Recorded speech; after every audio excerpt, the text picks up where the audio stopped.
Postgres databases. We have our vector store, document store, and index store. These help you manage and search your unstructured documents. LLMs still need context from your company's data, and the vector store really helps you be able to use natural language to search these documents. We also have our reader, so you can load data out of your operational databases for context for your LLM. But you can also use this as part of your ETL workflows in order to prepare your indexes for use.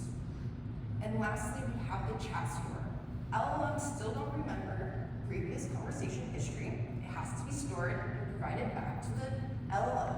And so this allows us to provide richer conversation experiences with agents and chatbots. So Google Cloud currently has 3 different Postgres databases. We have LlamaIndex, our AI-enabled Postgres database for your most demanding workloads. We also have LlamaIndex Omni, which is our downloadable form of LlamaIndex, with all the same great AI features, but you can run it from anywhere. And lastly, we have Cloud SQL for Postgres, our tried and true cloud-hosted Postgres that we all know and love. So there's 4 main reasons why we think you should use these integrations. First is secure authentication. You don't need to memorize your connection string. You don't need an IP address to connect to your database. All you need is your project name and your database instance. You also don't need to use usernames and passwords, and make sure that those are securely stored. We can use IAM to both authenticate and authorize users to the database. And lastly, using our integrations, you don't have to manage SSL certificates or firewalls. We handle that on our side. Our integrations push for Postgres best practices. Our API guides users in order to use shared connection pooling. We also guide users to make sure that they use the best relational database schemas in order to improve their query times and reduce any latency. And lastly, we also want to separate workflows for building out those knowledge bases and then using those knowledge bases in applications in order for you to reduce as many permissions needed. Next, we have native async support. That means that we support an async Postgres driver and asynchronous Python programming for the fastest applications. And lastly, advanced indexes. There's no need to be a database expert. Directly from your Python code, you can add advanced vector indexes to speed up your queries. So with all these pieces, you don't have to think about the database. You just have to think about building your application. So here we have Victor. He's the COO of Symbol Logistics. So Symbol Logistics here is a warehouse that does processing of different third-party goods. They're actually looking to expand their scope into different processing types and maybe actually into different states. Victor's main task here is to hire and onboard new employees, but now he has such a matrix of different employee skills, processing types, and maybe student states.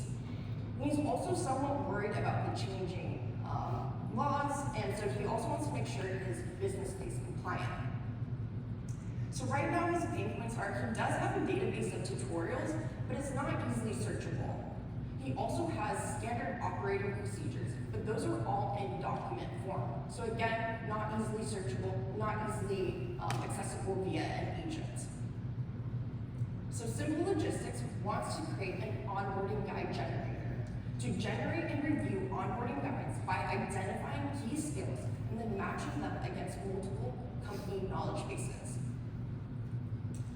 To get to this goal, we also need to prepare our company knowledge bases and then be able to provide that as a tool back to our agent. So let's look a little bit closer about how we can do that.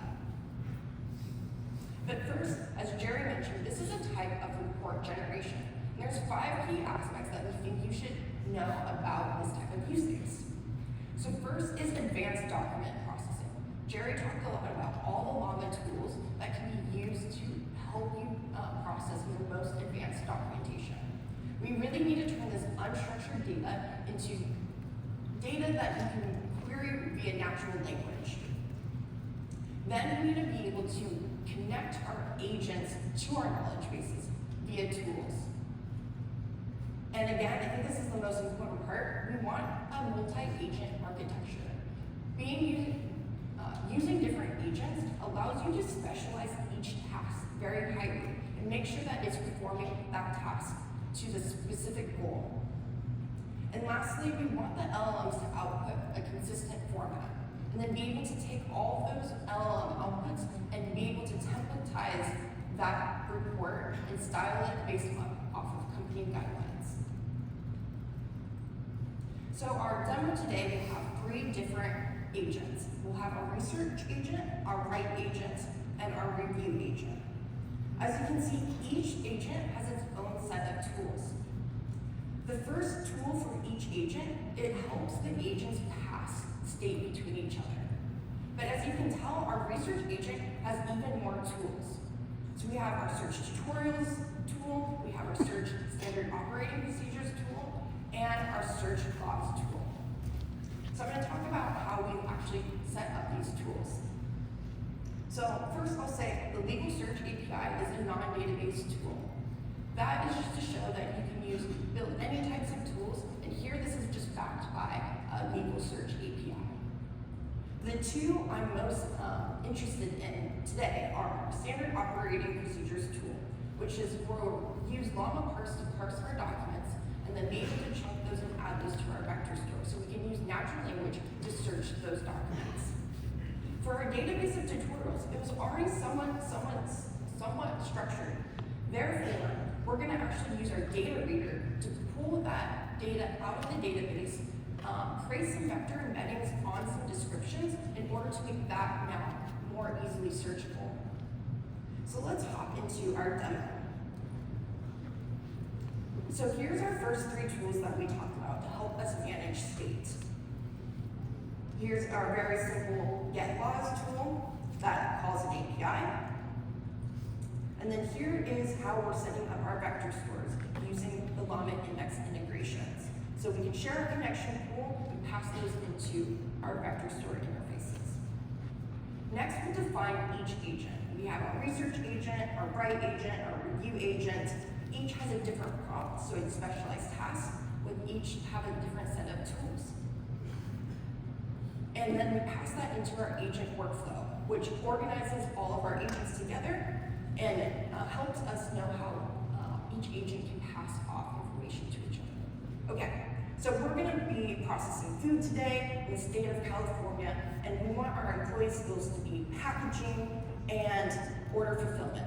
So let's see how the LLM can reason about this.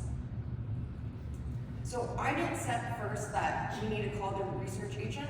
That is the most logical place to start. So we have the research agent calling our tools. It's actually calling each one of our tools because it knows that those are the right tools to use for this problem. Now it's going to pass it off to the write agent, which is going to outline that report, pass it to the review agent, and the review agent is happy. And now we have our onboarding guide.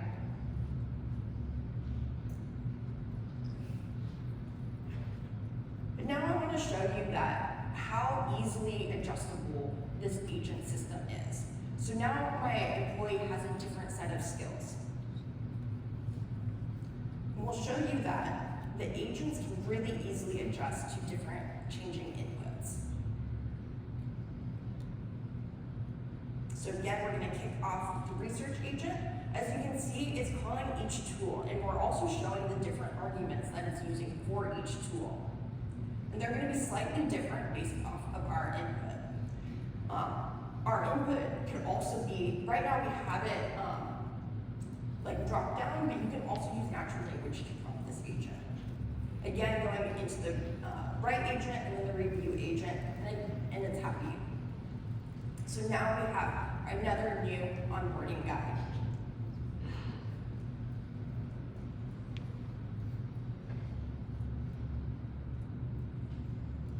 But I really want my onboarding guides to now have links to their sources. So I'm going to change the review agent prompt to make sure that it reviews for these sources. Just to show you the same use case, we're gonna do food processing again in California with the same set of skills. And kick off this agent workflow.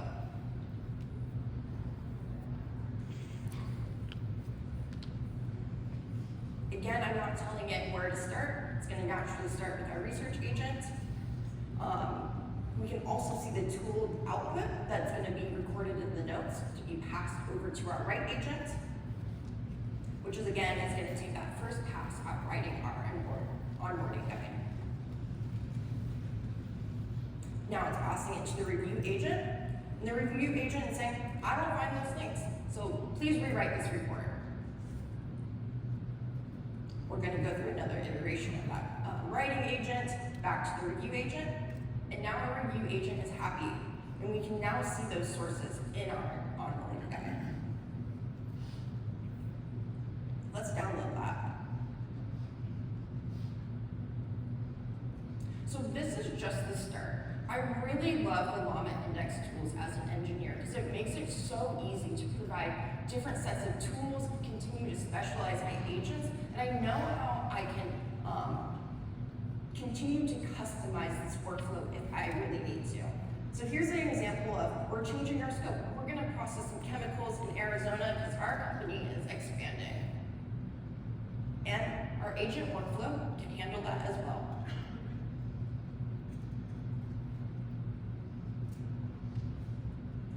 So I would love if you would check out our GitHub repos for all the resources that we've talked about today.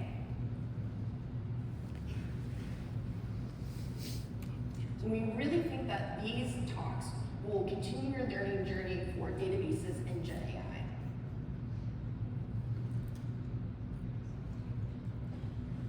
And again, there's additional learning paths if you want to learn more about generative AI.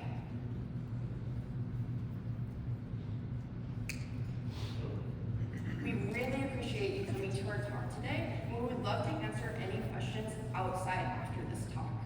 Thank you so much.